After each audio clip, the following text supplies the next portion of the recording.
Us now is Alina Bricman. She's a director of European Union Affairs at 𝐵𝐵 International from Brussels, which put together this report in collaboration with other experts. So break down the findings of this report. How many annual marches actually take place glorifying Nazism? How widespread is this? Well, hello, it's good to be with you, and thank you so much for having me and covering this.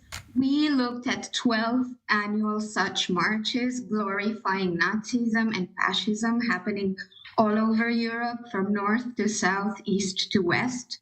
In most cases, we're speaking of marches that literally pay tribute to World War II era Nazis or their collaborators, which twist and invert victims and perpetrators and are trying really to rewrite history.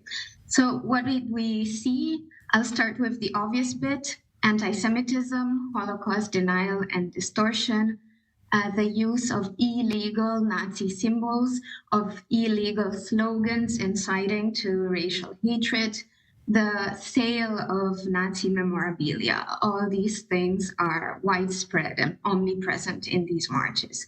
Conspiracy myths, Jews as bankers, as globalists, as puppet masters are omnipresent. The use of the Great Replacement myth, where Jews are seen as being behind waves of migration of African or Muslim so-called invaders. And of course, the Great Replacement theory has become widespread, which goes precisely to show how much these marches contribute to the spread of these toxic ideas. One thing that has been particularly striking is the international networking amongst these far-right groups.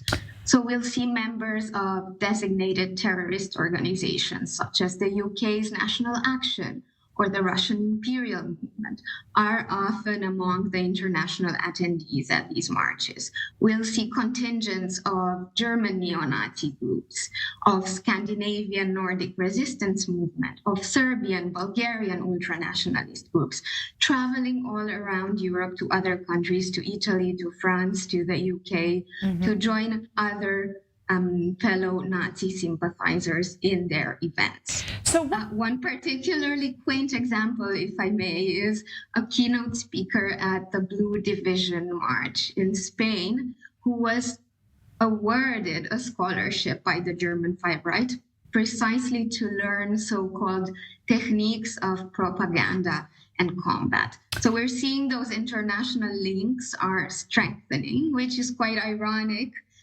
given that we're speaking of extreme nationalist movements. Right. So what kind of impact do these marches have on the public, and are they growing in size? Have these marches gotten bigger in past years?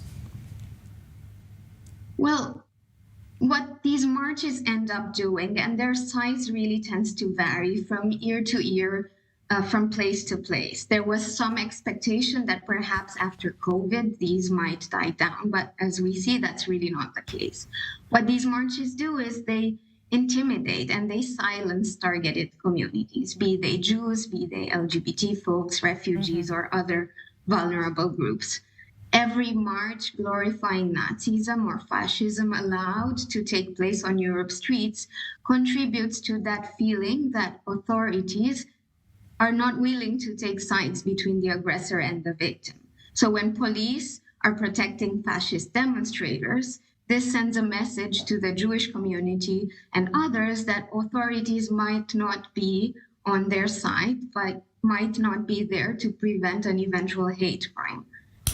It's often the case when Jewish communities do voice concerns about these marches, their concerns are not necessarily taken seriously, and counter-demonstrators are often seen as themselves being the troublemakers. So why aren't EU member states cracking down on these marches? Many do have the legal framework to do so, I imagine. They absolutely do. And in fact, we provide a very detailed legal analysis in this report, which is quite unique. Member states, EU member states, do have the tools to act. This is one of our main conclusions.